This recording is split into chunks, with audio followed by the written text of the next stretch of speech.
Today, we are privileged to have hosted the Committee of Communication, Information and Innovation, the Committee of Parliament, that deals squarely with our project, that is the Konza Technopolis. And we've taken them through the project based on the progress that we've made over the years. We were able to highlight also the challenges, issues to do with project financing, and as far as also the status of investors that have taken up space in Konza Technopolis.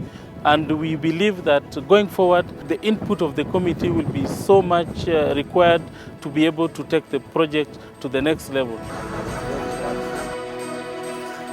I'm here accompanied by members of parliament, and our business today was to make a site visit at the Konza Technopolis. As we all know, the Konza Technopolis is one of the flagship projects envisioned in Vision 2030, and it has also gotten new impetus because it becomes also a flagship project of the Kenya Kwanza plan. It's a massive, massive investment that has already gone into this project, and we can say that there is a good development on the utilities side, common areas, the roads, lighting, water, electricity, fiber cabling, making it a ready site for any investor who is willing to come in here to be able to just get their parcel of land, plug and play. We'd like to report to Kenyans that the Konza dream is very alive, and Konza is the future for not only the digital and ICT sector, but also for this country